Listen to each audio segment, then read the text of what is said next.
Hi, my name is Coleman Frostad, and I'm a therapist at Integrated Therapy Services, and I run the Pride program. Today we will be doing a virtual read aloud, and it is all about showing representation of books in our community. So I hope you enjoy. The book I will be reading is called It Feels Good to Be Yourself. It is a book about gender identity, and the author is Theresa Thorn, illustrated by Noah Grigni. This is Ruthie. She's a transgender girl. That means when she was born, everyone thought she was a boy, until she grew a little bit older, old enough to tell everyone that she's actually a girl. Girl is Ruthie's gender identity. This is Ruthie's brother Xavier. Xavier is a cisgender boy. That means when Xavier was born, everyone thought he was a boy. And as he grew older, it turned out everyone was right. He is a boy. Boy is Xavier's gender identity. There are so many different ways to be a boy or a girl. Too many to fit in a book. But not everyone feels like either a boy or a girl. Non-binary is a helpful word that can describe a kid who doesn't feel exactly like a boy or a girl. This is Ruthie's friend Alex. Alex is both a boy and a girl. When Alex was born, everyone thought Alex was a girl, but Alex is both a boy and a girl. This is Alex's gender identity. This is Alex's friend JJ. JJ is neither a boy or a girl. Ever since JJ was very little, they never felt exactly like a boy or a girl. They just felt like themselves. This is JJ's gender identity.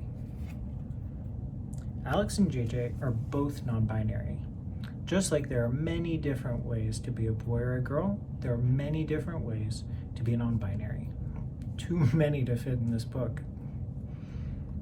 Some kids feel like girls, some kids feel like boys, some kids feel a little like both. Part boy, part girl. Some kids don't feel exactly like a boy or a girl. They feel like neither. Some kids feel that their gender identity isn't always the same. It's often changing.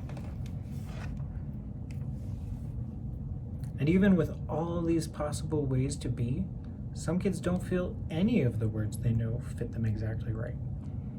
There are a never-ending number of ways to be yourself in the world. Whether you feel like a boy, a girl, both, or neither, or if you describe yourself another way, that is your gender identity. Your gender identity might match what people thought you were when you were born, or it might not.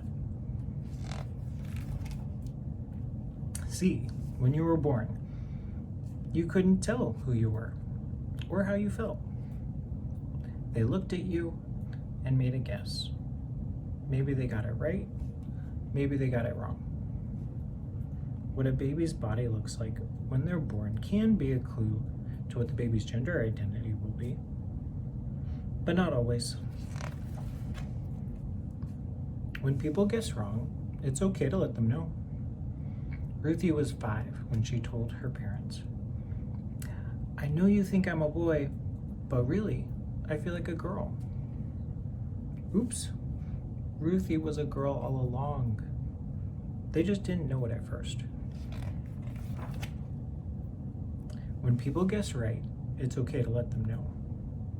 Xavier was 3.5 when he told his family, "I'm a boy. I like being a boy."